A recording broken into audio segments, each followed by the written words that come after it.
안녕하세요. 재미있는 사례 민법 용어 해설. 자, 이번 시간에는 우리가 지역권에서 나오는 그 승역지라는 거하고 그다음에 요역지라는 거 있죠. 요 두 가지를 좀 정리를 해드리고요. 그다음에 또 하나가 우리가 뒤에 나가면 내용들이 좀 몇 가지 나오는데 그 오표시 무예 원칙이라는 게 있어요. 민법 총칙에 가면 그 부분을 좀 하나 정리해 드릴게요. 그래서 자, 승역지 그다음에 요역지하고 나오는 부분이거든요. 우리가 나중에 가면 용익물권이라는 게 있어요. 용익물권. 그 용익물권하고 들어오면 이 용익이라는 의미가 뭔가 사용하고 그다음에 수익하는 요 물권들이에요. 사용하고 수익하는 물권들을 규정하고 있는 건데요. 이 용익물권 안에 지금 들어와 있는 게 어떤 거냐면 지상권이라는 게 하나가 있고 그다음에 또 하나가 지역권, 그 다음에 또 하나가 전세권이다라고 하는 거 있죠. 예, 요걸 가지고 이야기를 해요. 지금 우리가 이야기하려고 하는 건 요 지역권을 의미하는 거거든요. 민법에서 지역권은 반드시 시험에 배정이 되는 부분이에요. 그래서 꼭 정리를 하고 계셔야 될 부분이긴 합니다. 자, 그러면 이 지역권은 어떤 거냐? 자, 원래는 지역권은 요렇게 도로가 있다고 할까요? 도로가 있어요. 노란색으로 있는데 만약에 여기에 토지가 요렇게 지금 붙어 있어요. 요게 갑의 토지고 이게 을의 토지인데요. 제가 누가 봐도 을의 토지는 도로에 접하지 않았습니다. 그러면 당연히 을이란 사람 입장에서는 요 갑이라는 사람에게 요 통로를 하나 개설해 달라고 좀 부탁을 하겠죠. 그럼 당사자끼리 자, 요렇게 합의하고 플러스 요렇게 등기를 갖춰놔요. 그래서 합의하고 등기를 갖추면 당연히 을이라는 사람은 여기 지역권이라는 걸 하나 갖게 되거든요. 그럼 지역권 통로가 개설됨으로써 당연히 을은 편익을 받을 거예요. 그래서 요 을지를 우리가 뭐라고 하냐면 이걸 요역지라 그래요. 요구한다 그래서 요역지 이렇게 부르고 요 갑 편익을 제공하잖아요. 이걸 우리가 승역지 이렇게 부른다라고 보시면 돼요. 그래서 요역지, 승역지 요 두 가지가 들어와 있는데요. 요역지라는 의미는 자, 편익을 받는다라고 할까요? 받는 토지 이렇게 이야기를 해요. 편익을 받는 토지고 승역지는 편익을 제공하는 토지가 있어요. 그래서 이걸 우리가 내용이라고 하는데요. 편익을 받는다란 말 보이죠? 편익을 받는다. 여긴 편익을 제공한다 그래요. 그럼 요역지는 이게 통로가 개설되잖아요. 그럼 전체가 뭐예요? 전체가 편익을 받는 거예요. 그래서 여기 요역지는 반드시 자, 전부를 위해서만 설정이 되고 일부 있죠, 일부. 일부를 위한 지역권은 안 된다 그래요. 일부를 위한 지역권은 성립이 되지 않습니다. 근데 반대로 승역지는 자, 전부가 설정이 되거나 또는 일부 있죠? 일부가 설정이 될 수도 있어요. 그래서 일부 위의 지역권, 전부 위의 지역권이 모두 설정될 수 있다는 것을 기억하고 계시면 돼요. 그래서 요역지와 승역지인데요. 우리가 가끔 시험에 나올 때 이런 지문이 나와요. 어떤 게 나오냐면 자, 일부를 자, 위한 지역권 이렇게 나오면 요건 틀린 지문이에요.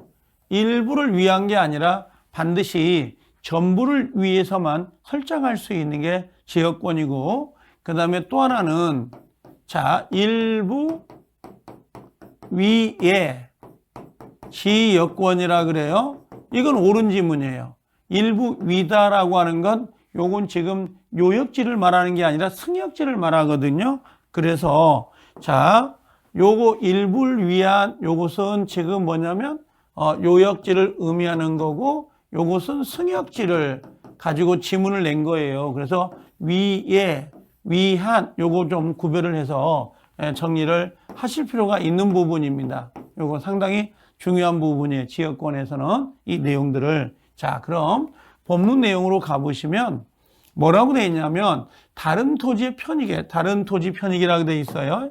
자, 다른 토지의 편익에 제공되는 토지, 다른 토지의 편익에 제공한다라고 되어 있어요. 그러면 요건 당연히 승역지를 의미하는 거고, 그 다음에 다른 토지로부터 편익을 얻는 토지, 요걸 뭐라 그래요? 요역지 그래요. 그래서 승역지는 편익을 제공하는 걸 말하고, 그 다음에 요역지는 편익을 받는 토지, 이렇게 생각하면 접근하기 좀 편해요. 그래서 지역권은 요역지와 승역지라는 토지의 이용 조절을 위해서 인정되는 권리인데요. 이 세 가지가 좀 특징이에요. 이 세 가지가. 하나가 뭐냐 그랬더니 지역권이 성립하려면 요역지와 승역지는 반드시 별개의 토지이어야 돼요. 한 필지 한 필지 토지이어야 되나, 자, 하나의 토지가 요역지와 승역지를 겸할 수는 없다 그랬습니다. 그래서 요역지 한 필지, 승역지 한 필지 따로따로 있어야 되죠. 다만 두 개의 토지가 뭐예요? 요역지와 승역지는 어느 정도 지리적으로 가까우면 되고요. 꼭 반드시 인접할 필요가 없다라고 돼 있어요. 인접하지 아니하더라도 가능하다, 인접지 않아도 가능하다라고 보시면 되고, 그 다음에 요역지는 일필지 토지이어야 하지만 승역지는 일필지 토지가 아니고 일필지 토지 일부라도 상관이 없어요. 그래서 요역지는 아까 이야기했던 것처럼 전부가 돼야 되고, 일부에 대해서는 요역지가 안 되는 거고요. 그 다음에 승역지는 전부도 되고요. 그 다음에 일부도 된다는 걸 잊어먹어서는 안 돼요. 반드시 기억을 하셔야 됩니다. 또 하나, 요 2번 질문은 상당히 중요한데, 지역권은 요역지와 분리하여 양도하거나 다른 권리의 목적으로 하지 못한다 그랬어요. 그래서 지역권이라는 게 아까 이야기했던 것처럼, 자, 요렇게 있는 거잖아요. 그럼 얘가 통로거든요. 그럼 이게 요역지고 이게 승역지고 이게 지역권인데, 요 지역권과 요역지는 당연히 뭐예요? 요것과 요것은 당연히 운명을 같이 하는 거예요. 요건 두 개가 분리할 수가 없어요. 그래서 지역권 따로 가고 요역지 따로 간다, 그런 거 없어요. 요역지가 이전되면 당연히 지역권은 같이 이전되는 거지 두 개가 분리될 수 없다는 거, 그거 유념하고 계셔야 돼요. 그래서 지역권에서 이 요역지와 승역지를 하나 정리해 드렸는데요. 요건 상당히 중요한 부분입니다. 해년마다 우리 시험에 배정이 되는 문제니까 체크하고 계셔야 되는 부분이고요. 자, 하나만 더 기억을 좀 해줄 필요가 있어요. 양도나 양도담보는 중요하지 않는 부분이지만 요 5표시 무효의 원칙은 좀 기억할 필요가 있어요. 이 문제가 우리 시험에서는 27회 때 배정이 됐던 거고 28, 29, 30, 31회까지는 이 문제가 배정되지 않았어요. 그래서 요걸 좀 기억을 할 필요가 있는데요. 지금 여기 보면 알겠지만 5표시예요.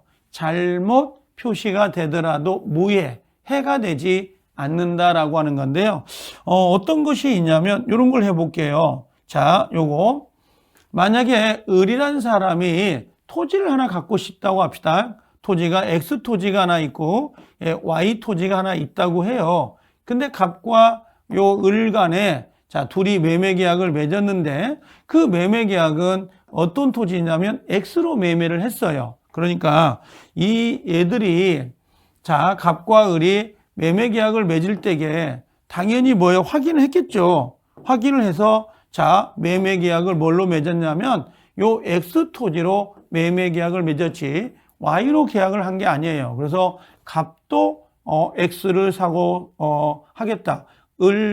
사겠다. 을도 X를 팔겠다. 그럼 갑과 을 간에 X를 사고 파는 계약을 맺은 거죠. Y 토지가 아니라.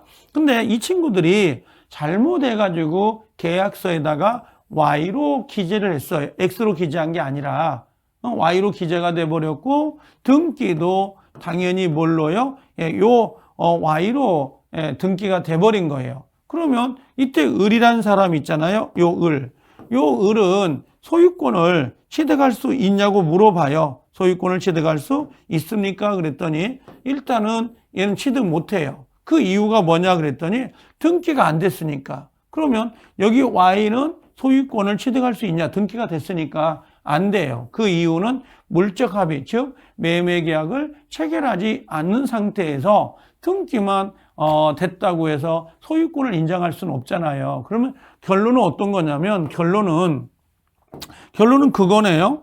자, 을이란 사람은 을은 X 토지와 Y 토지, 이거 여기 갑이죠. 여기는 죄송. 여기는 갑입니다. 자, 여기 갑이란 사람이 요 갑이에요. 갑은 요 갑이죠. 이거에. 갑이란 사람은 X 토지와 Y 토지의 소유권을 모두 취득하지 못합니다. 자, 그러면 당연히 갑은 누구에게? 을에게 X 토지를 등기해달라고 청구를 당연히 할 거고, 을이라는 사람은 Y 토지에 대해서는 등기를 매매한 게 아니기 때문에 Y 등기를 뭐라 그래요? 말소해달라 하고 청구할 수 있죠. 이런 식으로. 자, 그래서 매도자가 을이고 매수자가 갑입니다.